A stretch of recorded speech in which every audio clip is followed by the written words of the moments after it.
मुंबई का वो डॉन, दगड़ी चाल का डैडी, जिसके नाम से पुलिस भी पसीना पोंछती थी।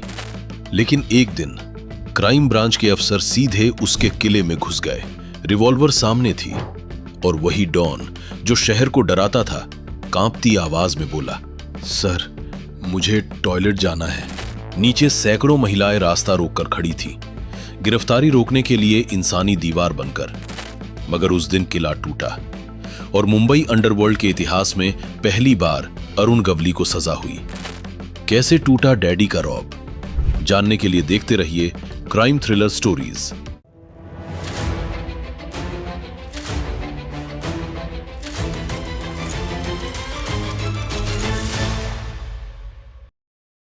मुंबई अंडरवर्ल्ड, क्राइम की ग्लैमरस दुनिया। पिछले 4 दशक से इसके जो 3 सबसे बड़े डॉन रहे हैं वो हैं दाऊद इब्राहिम, छोटा राजन और अरुण गवली। इसके अलावा बहुत से छोटे मोटे डॉन भी रहे हैं जो दाऊद और राजन की तरह भारत से बाहर भाग गए और वहां से अपना गैंग चलाया।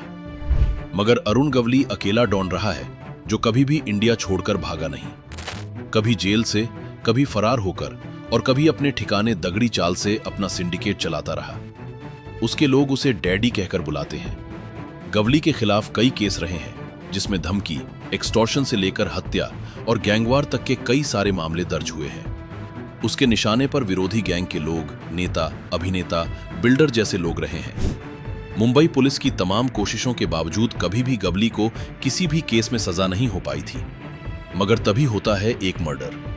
2 मार्च 2007 की सुबह मुंबई के अंधेरी इलाके में शिवसेना के नगर सेवक कमलाकर जामसंडेकर की उनके घर के बाहर गोली मारकर हत्या कर दी गई। इस घटना ने मुंबई की राजनीति और अंडरवर्ल्ड जगत में हलचल मचा दी। जांच के दौरान सामने आया कि यह एक कॉन्ट्रैक्ट किलिंग थी, मगर पुलिस की जांच में कोई खास प्रगति नहीं हुई। इसी दौरान मुंबई पुलिस की हमलावर बाह कहे जाने वाले क्राइम ब्रांच की यूनिट 3 में धनंजय डॉन की पोस्टिंग हुई। इसी यूनिट के अंडर आता था डॉन गवली का इलाका। ये अरुण गवली का जो केस है बहुत इंटरेस्टिंग है। इसके 2-3 पहलू हैं जो बहुत इंटरेस्टिंग है। तो इसकी शुरुआत कैसे हुई मैं आपको बताता हूँ। इसी दौरान पुलिस के हाथ आया एक इन्फॉर्मर। उस इन्फॉर्मर को किसी अन्य केस में अरेस्ट किया गया था। उसने पुलिस को जानकारी दी कि गवली गैंग शिवसेना नेता जामसंडेकर की हत्या में शामिल है।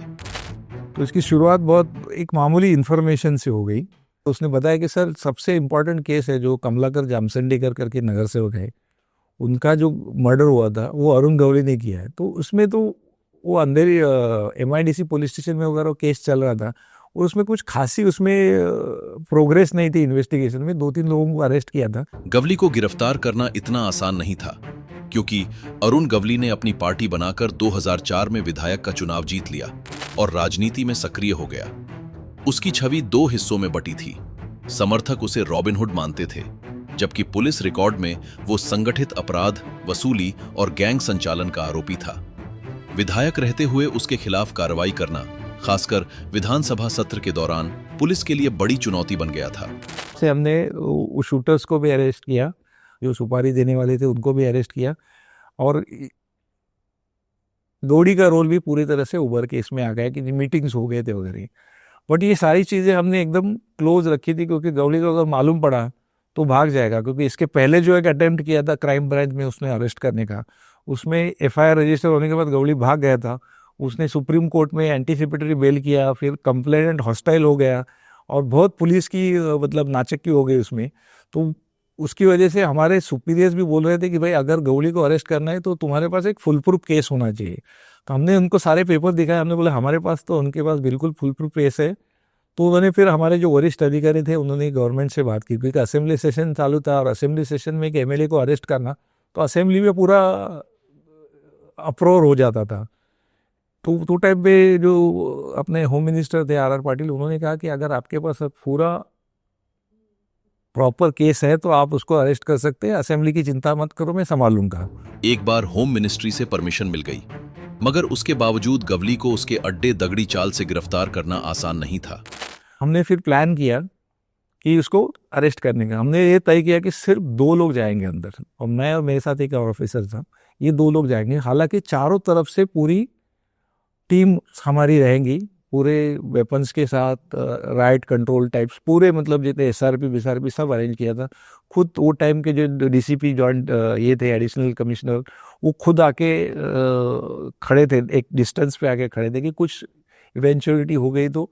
फिर उसके बाद दूसरा टेंशन ये था कि अगर हम उसको अरेस्ट करने दगड़ी चाल में जाएं और वो भाग जाए, क्योंकि वहाँ पे बोलते थे कि दीवारों में भी छेद है, दीवारों के छेद में से अंडरग्राउंड कुछ है, ऐसी सब बातें चलती आती थी, हालांकि कुछ मालूम नहीं था।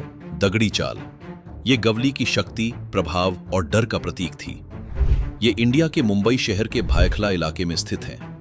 ये जगह सिर्फ एक रिहायशी परिसर नहीं था। अरुण गवली ने 1980-90 के दशक से ही दगड़ी चाल को अपना गढ़ बना लिया था।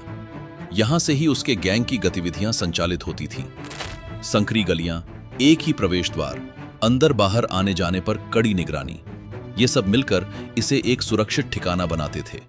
बट रिस्क वही था कि 2 ही लोग अंदर जाएंगे, क्योंकि 2 से ज़्यादा लोग जाएंगे तो भाग जाएगा, ये तय था।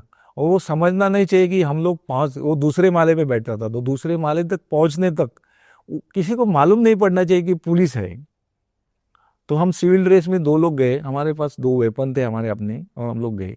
अभी दूसरे माले पे जाने के लिए एक लिफ्ट था और एक जीना था, दोनों कवर करना जरूरी था, क्योंकि अगर लिफ्ट से गया मालूम पड़ गया और जीने से भाग गया या कैसे भाग गया तो दोनों ने साइमल्टेनियसली। तो हमारे साथ दूसरे ऑफिसर थे, वो लिफ्ट से गए, मैं जीने से गया ऊपर, और लकीली दोनों एक साथ में ऊपर पहुंच गया। जैसे ही पुलिस वाले ऊपर पहुंचे तो क्या हुआ, जानने के लिए देखते रहिए द क्राइम थ्रिलर न्यूज।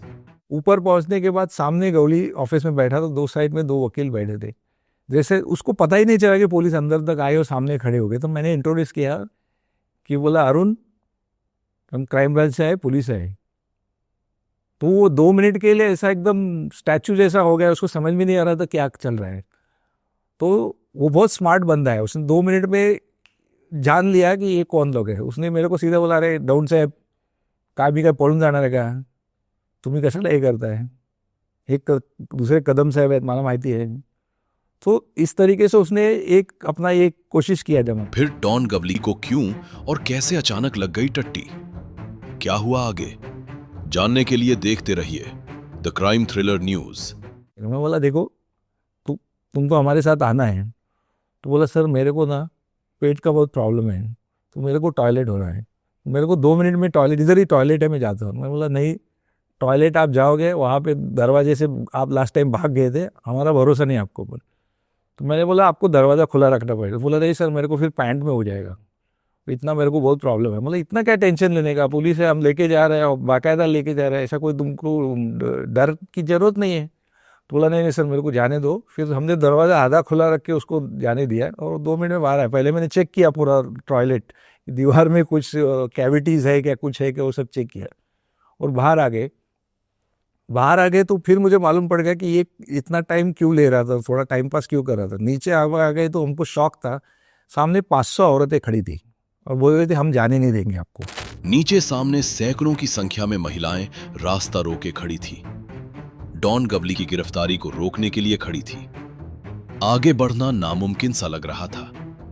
आगे क्या हुआ, जानने के लिए देखते रहिए द क्राइम थ्रिलर न्यूज। हमको थोड़ा सा ये हो गया कि अब ये औरतें आई है और इसको छुड़ा के लेके गई तो प्रॉब्लम हो जाएगा। तो थोड़ा मैंने एक बोलते ना पसंद का ये रख के थोड़ा मेरे दिमाग में सोचा। मैं बोला, देख अरुण, इथून जर काय तू पळायचा प्रयत्न केलास आणि जर फायरिंग झालं आणि गोळी लागली, कोणाचा जीव गेला तर मी जबाबदार राहणार नाही। बाहेर सगळी आमची टीम उभी आहे, तू काही यांना सगळ्यांना जायला सांग।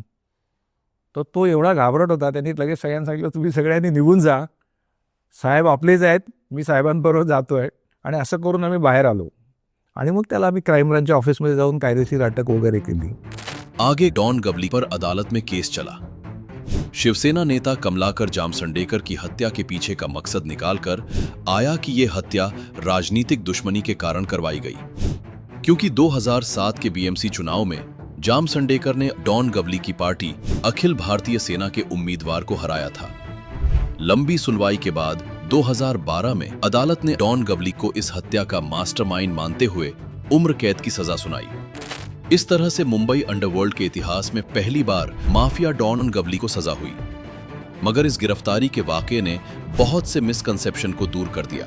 उसके सामने इतने 2 ऑफिसर में सिर्फ जाना ये बहुत बड़ी रिस्क थी हमारे लिए, क्योंकि अगर वो भाग भी सकता था, लास्ट टाइम वो भाग भी गया था, तो हमने भी थोड़ा सा मतलब डेयरिंग किया कि 2 लोग जाके हमने रिस्क लिया वो कि हो सकता था पूरा, अगर ये फेल होता था ऑपरेशन तो हमारे ऊपर आता था कि ये 2 लोगों ने गड़बड़ किया और ये ऑपरेशन फेल गया।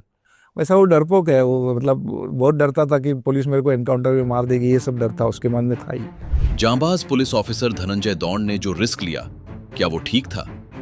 इस बारे में आप क्या सोचते हैं? अपनी राय हमें नीचे कमेंट बॉक्स में लिखें। अगर आपको यह वीडियो इंटरेस्टिंग और अवेयरनेस पैदा करने वाला लगा है तो हमारे चैनल को लाइक, शेयर और सब्सक्राइब करना ना भूलें। हम फिर लौटेंगे एक और सच्ची, हिला देने वाली क्राइम थ्रिलर स्टोरी के साथ। क्राइम थ्रिलर स्टोरीज हिंदी के अलावा अंग्रेजी, गुजराती और मराठी भाषा में उपलब्ध है। जल्द ही हम ला रहे हैं इसे और भी भाषाओं में। क्राइम थ्रिलर स्टोरीज एक जिम्मेदार और संवेदनशील मंच है, जहां अपराध को सनसनी नहीं, सच के आईने में दिखाया जाता है। अगर आपके आसपास कोई अपराध हो रहा है तो नजरअंदाज मत कीजिए, खामोश मत रहिए, तुरंत पुलिस को सूचना दीजिए। आपकी एक कॉल किसी बड़े अपराध को होने से पहले रोक सकती है।